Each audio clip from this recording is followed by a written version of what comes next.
Yo, hello guys, welcome back to Pojok Cinema. Kalian pasti tahu dong perang Israel dengan Palestina yang berkepanjangan? Sebenarnya dulu ada sebuah perjanjian sebagai penengah.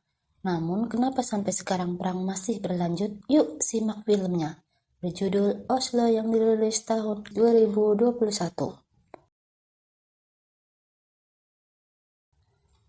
Kita mulai di Kementerian Luar Negeri Norwegia, tepatnya di Oslo.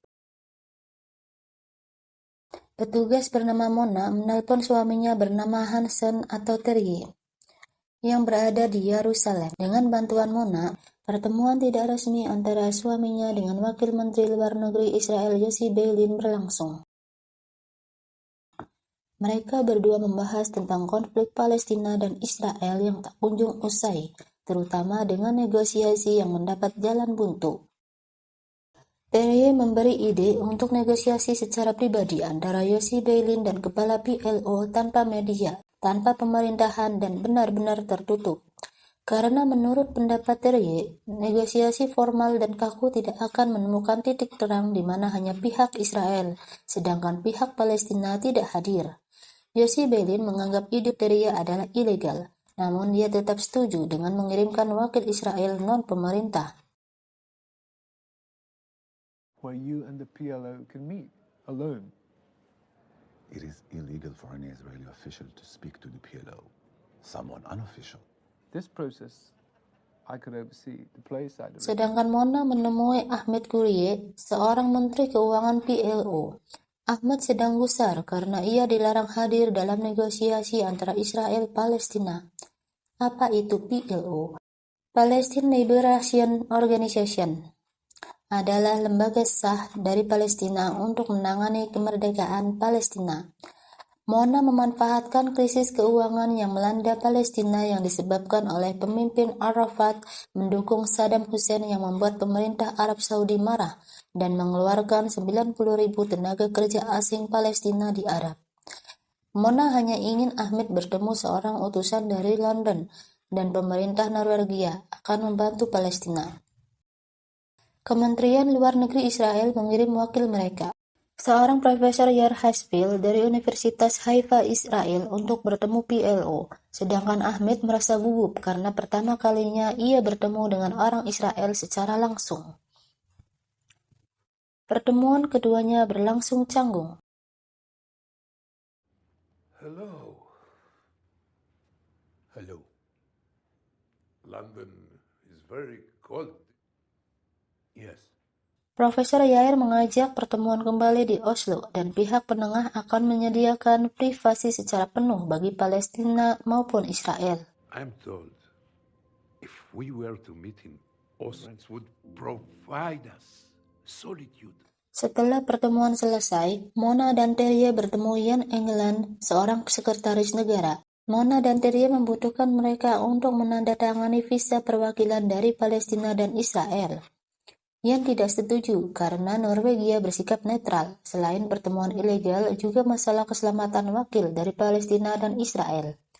Mona menjelaskan Terje akan menyelenggarakan konferensi di Norwegia bagi para akademik Palestina dan Israel sebagai kedok, dan meminta temannya Terje untuk meminjamkan rumahnya sebagai tempat pertemuan. Sedangkan Mona akan memesan penerbangan reguler untuk mereka dengan nama berbeda dan menyediakan mobil rental, bukan mobil diplomatik. Jan akhirnya setuju dan Terje tidak ingin Amerika tahu. Begitu juga Jan karena sikap Amerika tahu keadaan akan sulit.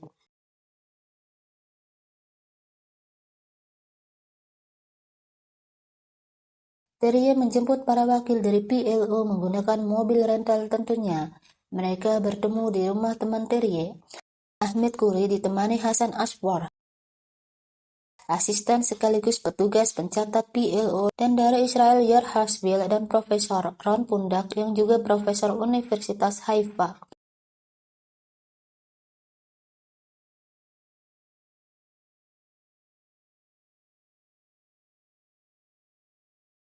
Hasan Aswar sangat membenci wakil dari Israel. Terje mencoba menenangkan dan memanggil Ahmad Kurie sebagai Abu Ala, sebab sahabatnya memanggilnya demikian. Karena peraturan di sini, di Norwegia, mereka semua teman tanpa memandang status maupun kewarganegaraan. Terje menyediakan ruangan untuk negosiasi berlangsung, hanya mereka berempat tanpa penengah atau siapapun. Dan negosiasi dimulai. We'll share our meals. We'll talk of our families, because it's only in the sharing of the personal that we can see each other. Tuntutan pertama Palestina adalah mengambil alih Gaza dan menarik seluruh pasukan Israel dari Gaza. They say they will take Gaza. They propose Israel withdraw all forces from Gaza. Profesor Yair bingung apa yang harus diperbuat ketika Terje ingin membantu Mona menghentikannya. It's not for me to say. Mereka semua menuju meja makan. Semua terlihat akrab kecuali Hasan. Ketika acara penutup, mereka menceritakan kehidupan ayah mereka masing-masing. Melihat Hasan yang suram, Profesor Ron mencoba mencairkan suasana dengan membuat lelucon.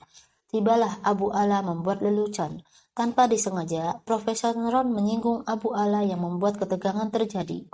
Datanglah makanan penutup, mencairkan suasana dan kembali membuat mereka akur. insult the chairman, you insult us. Abu Ala, I didn't mean. We are the head and friends, please. We are Waffles. Negosiasi terus berlangsung. Terje bertugas mencatat hasil negosiasi. Revisi demi revisi terus berlanjut yang membuat Terje digantikan Mona untuk mencatat. Akhirnya perjanjian telah dibuat atau dikenal sekarang sebagai Perjanjian Oslo I. Sebelum mereka berpisah, Terje memberikan sebutan untuk setiap wakil agar mereka berbicara di telepon tidak dicurigai. Negara Israel sebagai negara kecil, Profesor Yair sebagai kakek, Profesor Ron sebagai anak, negara Palestina sebagai seberang lautan, Abu Ala sebagai kakek dan Hasan sebagai pantofel. Sebelum pergi, Abu Ala ingin delegasi di-upgrade di pihak Israel karena dengan wakil Israel sekarang yang terdiri dari non-pemerintah tidak akan membuat kemajuan. Terje bertemu Wamenlu Israel untuk peningkatan delegasi dari pihak Israel. Di sini diketahui bahwa Peres sebagai Menteri Luar Negeri belum tahu tentang pertemuan tersebut, yang dijanjikan oleh Wamenlu untuk diberitahukan ke Simon Peres sebelumnya. Delegasi adalah perwakilan atau utusan yang ditunjuk secara langsung untuk mewakili lembaga atau kelompok. Jan sangat khawatir tentang perlakuan Israel yang belum meningkatkan delegasinya. Sebagai pegawai pemerintahan, Ian bisa dituduh bersekongkol dengan pemerintah lain yang bisa membuat dipecat, dipenjara, atau bahkan dieksekusi. Negosiasi terus berjalan secara tidak resmi jika kedua Menteri Luar Negeri Israel dan Norwegia tidak tahu. Maka Wakil Menteri Luar Negeri Berlin yang satu-satunya tahu hal ini bisa menjadi landasan jika suatu saat terjadi kebocoran. Itulah anggapan Mona. Terje mencoba menelpon Israel untuk meningkatkan delegasinya, namun pihak Israel tidak akan meningkatkan delegasi jika pihak Palestina menuntut hak yang tidak masuk akal, seperti menarik semua pasukan Israel mundur. Terje terpaksa berbohong ke pihak Palestina agar bisa kembali hadir dalam negosiasi kedua, bahwa pihak Israel akan meningkatkan delegasinya dengan bantuan istrinya. Mona yang tidak menjanjikan apapun bingung dan marah terhadap Terje. Akhirnya Mona memberitahukan ide untuk memberitahukan semuanya ke Menteri Luar Negeri Norwegia agar dapat mendapat perlindungan khusus jika sesuatu terjadi. Pertemuan berlangsung antara Terje, Mona, Ahmed Kuri, dan Menteri Luar Negeri Norwegia Johan Jørgen Horst. Ahmad atau Abu Ala meyakinkan Horst dengan pertemuan ini bisa menjadi titik terang antara Palestina dan Israel. Hanya Norwegia yang mampu mewujudkan itu semua. Horst setuju dan ia akan mengirim 2 badan intelijen keamanan untuk keamanan kedua belah pihak. Juga menyediakan perantara dari Norwegia, namun Abu Ala hanya ingin Terje sebagai perantara. Karena dengan Terje, Israel dan Palestina bisa berbicara seperti rakyat. Dan Terje berbicara jujur untuk kedua belah pihak. Maret 1993, Uri Safir sebagai Dirjen Menlu Israel datang untuk menghadiri negosiasi. Setelah delegasi berhasil di-upgrade, pertemuan mereka berlangsung. Dimulai mengeluarkan unek-unek Safir dan Abu Ala. wish to drive us into the sea. In my country, we see you as a savage nation. Burned our homes, drove 1 million people from day that there was never such a thing as Palestine. Palestina menuntut pelepasan Gaza dan Jericho secara bersamaan. Palestina ingin mempunyai landasan Gaza sebagai ibu kota dan Jericho sebagai pusat bank. Karena jika hanya Gaza, maka Gaza akan dikelilingi oleh lautan yang dikuasai Israel. Negosiasi berjalan buntu. Safir mengajak Terye dan Mona. Safir sangat bersemangat karena ia pertama kalinya bertemu pejabat PLO. Makan malam dimulai. Seperti biasa, mereka akrab tanpa memandang status dan kewarganegaraan. Di paginya kembali terjadi kericuhan karena hasil negosiasi yang tidak menemui titik terang. Sampai akhirnya Abu Ala tak sengaja mendorong Terye. Akhirnya Abu Ala mengajak Safir berbicara berdua secara pribadi. Dalam pembicaraan tersebut, mereka berdua mempunyai nama anak yang sama yaitu Maya, yang membuat mereka berdua akrab. Akhirnya Safir setuju membawa proposal tuntutan Palestina melepaskan Gaza dan Jericho secara bersamaan. Namun Joel Singer sebagai penasihat hukum Menteri Luar Negeri Israel menolak proposal tersebut. Dengan proposal tersebut berarti menentang kebijakan Israel selama 40 tahun. Namun Yossi dan Safir meyakinkan Joel bahwa itu masih proposal. Karena itu Joel diminta untuk membenahi proposal tersebut jika ada perjanjian yang mengikat. Joel pergi ke Oslo untuk melakukan revisi terhadap proposal yang diajukan. Joel memiliki 200 pertanyaannya mengenai proposal kepada wakil Palestina. Awalnya Abu Ala menolak, namun karena ini pertemuan resmi Perdana Menteri dari Yitzhak Rabin, terpaksa Abu Ala menerima pertanyaan tersebut. Pertanyaan pertama mengenai pengumpulan sampah dan pajak. Saat malam, Abu Ala meminta menelpon ke Tunis, yaitu Arafat sebagai ketua. No, we will not collect Israeli garbage. If Israel agrees to cede control of Jericho, Palestinian Authority be prepared to send tech. I must speak with Tunis. Saat Mona mengantar kopi, ia ditanya Joel kenapa melakukan semua ini.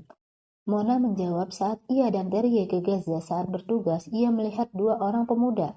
Satu seorang militer, satu lagi pemuda biasa. Kedua pemuda tersebut sama-sama takut dan berharap penderitaan ini berakhir. Setelah Mona keluar ruangan, pengawal bernama Tron dari pihak Palestina memberitahukan ke Terye bahwa Abu Ala tidak menghubungi siapapun saat ia meminta untuk menelpon Tunis. Dia kembali dengan instruksi pribadinya. Terye meminta hal ini dirahasiakan.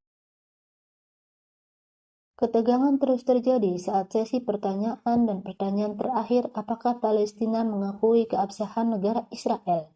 Dalam artinya mengakui bahwa Israel adalah sebuah negara. Palestina akan mengakui keabsahan dan eksistensi negara Israel jika dokumen tersebut disetujui. Joel mengubah saluran tidak resmi diskusi menjadi resmi dengan persetujuan Menteri Luar Negeri Israel Rabin. Pihak PLO merasa lega karena dokumen tersebut bisa diresmikan dan diberlakukan. Juli 1993, pertemuan dengan Menteri Luar Negeri Yitzhak Rabin, Mona, Terye, Wamenlu Israel, dan Menlu Norwegia.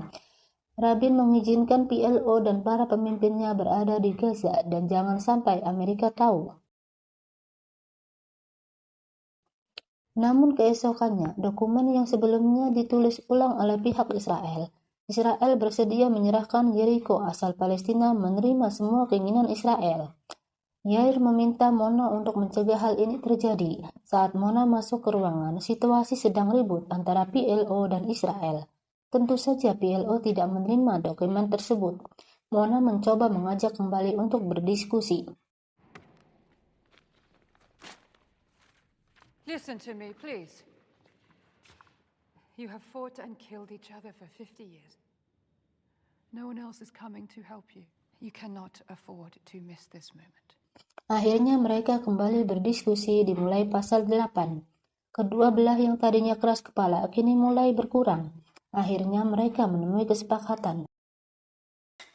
Agustus 1993, telepon datang dari Wamenlu Israel untuk bertemu di Swedia dalam acara kenegaraan di Pesanggerahan yang dihadiri pejabat tinggi negara untuk peninjauan kembali dokumen tersebut. Saat di Swedia, perwakilan dari PLO tidak hadir. Rabin menyuruh Terje menelpon ke Tunis untuk menghubungi petinggi PLO. Terje bingung karena Arafat sebagai pemimpin Palestina tidak bisa dihubungi via telepon pribadi.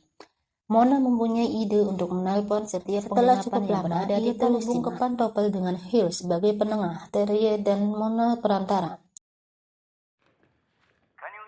Negosiasi ulang dilanjut dengan Menlu Israel, Rabin dan Abu Ala. Palestina ingin resolusi PBB 242 dan 338 masuk dalam negosiasi.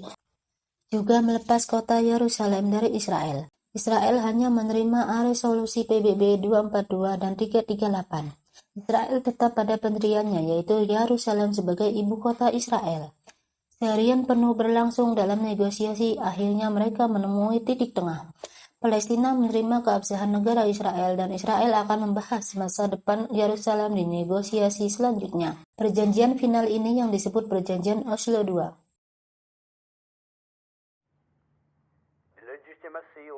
The state of Israel. We will accept the stage of further negotiations. The future of Jerusalem will be addressed. Accept this document. Abu Ala, what is that sound? They are crying. They would live to see this. Salah satu isi perjanjian Oslo II yaitu menyerahkan Gaza dan Jericho secara bersamaan. Namun kenyataan setelah perjanjian Oslo II diresmikan, fakta bahwa Israel melanggar perjanjian tersebut tidak dipungkiri. Dilansir dari wikipedia.com. September 1995, perjanjian Oslo II resmi disahkan. Belum genap setahun, September 1996, kerusuhan terowongan Al-Aqsa, Israel sengaja membuka terowongan menuju Masjidil Aqsa untuk memikat para turis. Pertempuran berlangsung beberapa hari dan menelan korban jiwa.